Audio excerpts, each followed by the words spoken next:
Gagudju Lodge Camping Ground at Kakadu is the best place to stay if you want the real Kakadu. From the standard powered sites, they also have a huge range of cabins and villas, as well as their awesome glamping safari-styled flash tents. These are out of this world. They are absolutely stunning. Wooden floors, stunning furniture, and remarkably cooler than outside. There's also the kids' playground and lots of shade for eating areas. If you dare to go fishing, you also have great amenities for that too. There's the pools to cool off in after a big day of exploring, which is always a welcome relief for everyone to relax and unwind and chat about their day. And then it's on to our late afternoon cruise on the river, which thankfully is only a few moments' drive from the Kawinda campground. Two main varieties that we find in around this area. It's the wandering whistling ducks, which are the first ones we saw, and now with the plumed whistling ducks. You can obviously see they've got the beautiful plumage there over their wings, right? In the plumed whistling ducks, and the wandering ones quite vivid in colour. They do hang out together. Have a look at these plants here in the water. One of the big green leaves and the beautiful pink flowers. Now these are called an Asian lotus lily. Even though they fit very nicely in the surroundings here, this is an introduced plant. This guy, he's part of the cormorant family, known as a snake-necked bird or Australian darter.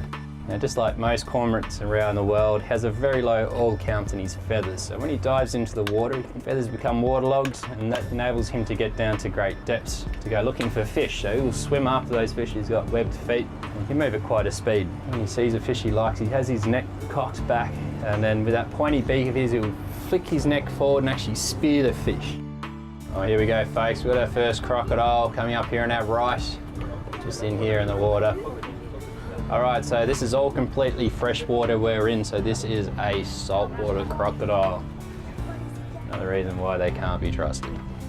So the name saltwater crocodile is more about the fact that they've got these glands that extract the salt, so they're quite happy to live both in fresh and salt water. If they do choose to live in the salt water, they do need to have a freshwater drinking source to go to every now and then.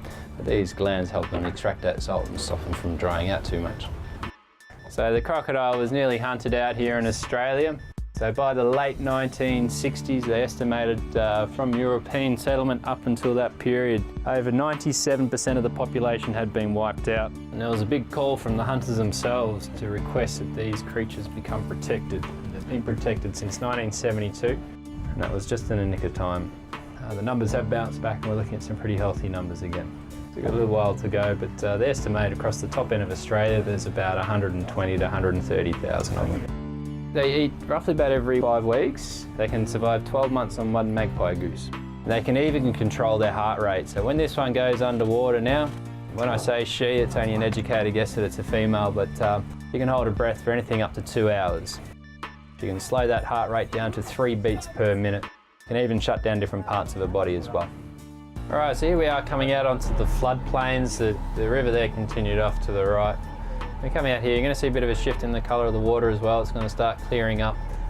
You might see a few fish swimming about here in the waters. We've got over 53 different species of freshwater fish. All right, and I've just spotted across the other side of the water here, and that small tree there by itself. We've got a pair of white-bellied sea eagles.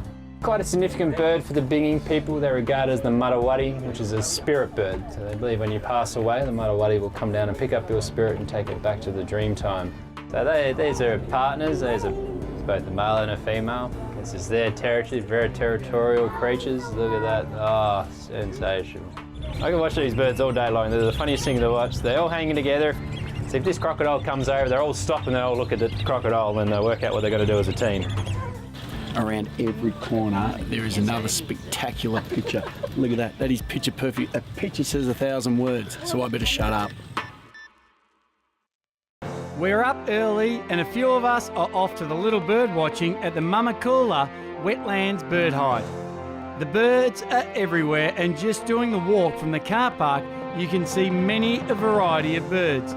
But it's when you arrive at the hide it really opens out to a vast wetlands full of lotus lilies, magpie geese and those whistling ducks. This is a popular bird watching spot for bird enthusiasts and photographers. And for the beginners, there are great information boards to keep you updated on exactly what you're looking for.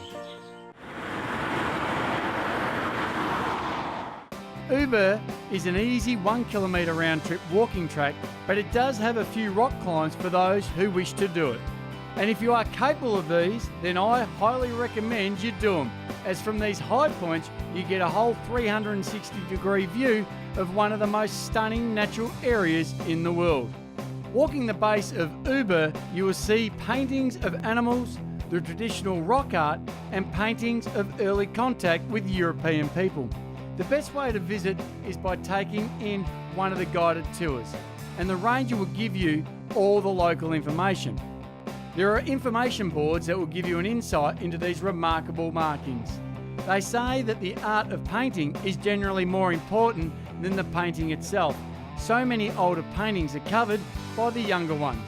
The paintings provide a fascinating record of Aboriginal life over thousands of years, with paintings up to 20,000 years old.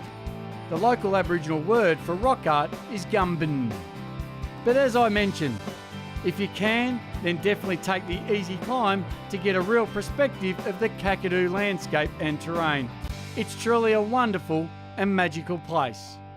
The Great Australian Doorstep.